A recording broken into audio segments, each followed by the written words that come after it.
Demand has been extremely healthy, surprisingly healthy, and that's why we're here. So in the UK, in Paris, and now opening an office in Munich, we like to be where our customers are, and increasingly we're seeing a lot of customers in Europe want to work with OpenAI and want to use these tools. So it's actually, trend-wise, I think the story hasn't really been told, but European businesses now are top 3 in the world for OpenAI products. Paid subscribers of our consumer products actually are top 3 in the world also. And so there's an incredible demand and I think an incredible excitement about what it is that we're doing. How does that break down sector by sector in terms of the most demand that you're seeing and maybe where some of the laggards are in terms of adoption? Yeah, so it's actually pretty universal. So we see a lot of demand, for example, in financial services, in healthcare, a ton in education. Just to give you a couple examples, so in financial services, we work very closely with DKB in Germany. We work very close with NatWest. These are organizations with really, really big kind of logistical challenges of dealing with a lot of data, a lot of customers, a lot of complexity in the workflow.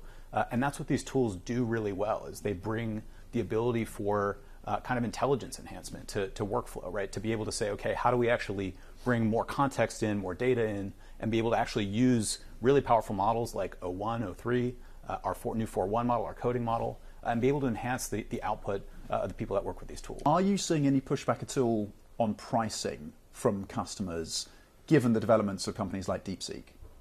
No pushback on pricing. What we're really seeing, though, is people want more flexibility in how to use the tool. And so as we do more things with the tool, as we bring more features and services to the product, we're going to have to figure out ways to allow people to consume all of that in ways that fit the needs of their enterprise. So one great example is we recently launched a product called Codex. This is kind of like an AI software engineer. You can kind of think of it as almost an agent, a software engineering agent that runs in a separate cloud environment that is totally sandboxed, but it can do these really complex software engineering tasks for you. And you can imagine a world where you've got a company that employs a lot of software engineers that actually wants to be able to provision a lot of that feature to their software engineers. And so our challenge is, how do you make sure that that company is not limited in their ability to consume that tool? And we have a lot more coming that we think is going to fit that mold. And you have a lot more coming in terms of the style, in terms of agentic AI and AI agents. And what does that pipeline look like in kind of 12 months ahead? Yeah, we think 2025 is kind of the year of agents. And we look at it as based on model capabilities. So as the models are able to do more things, they're able to use tools, they're able to reason, they're able to write code. All these things start to come together to actually enable them to do much more complex work. We've heard, for example, from Microsoft, they're cutting 6,000 roles. A lot of those are coder roles. Shopify, Duolingo, and the Norwegian Sovereign Wealth Fund, they've all said that they can keep hiring essentially flat because of the use of AI. Is it fair to say that, at least in the short term, AI is capping job growth? I don't think so. And I think that's because the world is actually gated on resources, on productivity, right? I think if you talk to any enterprise, and we talk to companies all the time, I ask them, what's their number one concern for how they think about the next 5 years of investment?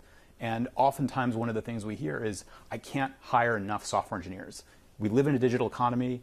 I know I have to transition my product, my services, my business processes into more software-based approaches, but I don't have enough people. Right? So how do you now bring a tool to the market that enables a software engineer to be 50% more productive, 2x more productive, right? This is an incredible thing. And so that's actually kind of the way we look at it, is to the extent you can enhance output, right? Then it really is just on the company, the firm, the individual to figure out ways to do new things. And so job growth, the job question will inevitably be different. Like jobs will change, but I don't think there's reason to believe that jobs will go away. Stargate is being built out in the US, obviously with your partners.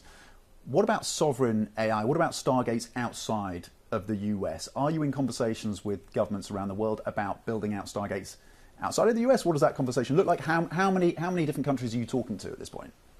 Well, we see this incredible demand, not only from individuals, not only from companies, but even from governments, for how do we start to bring AI kind of into our country, right? Into our kind of national consciousness and have it penetrate in a way that accrues benefit to the average person. That was really the big initiative behind our recently launched OpenAI for Countries, was how do we actually work with governments to design some of these programs? And that includes infrastructure, it includes deploying the models, it includes figuring out how to integrate government services, for example, into ways that would be more AI powered, AI native. There was a push to changed the structure so that it became more of a for-profit structure. That proposal has been reversed. It's now back to a non-profit structure with that public benefit for-profit unit underneath. That structure, we're still waiting for final sign-off. Do you have commitments from SoftBank that $40 billion of investment that they've pledged is going to continue in that largely unchanged structure that we're looking at now?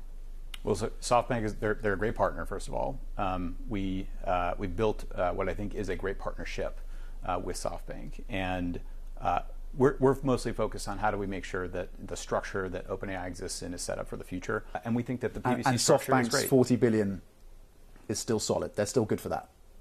Like I said, we have a great partnership with SoftBank.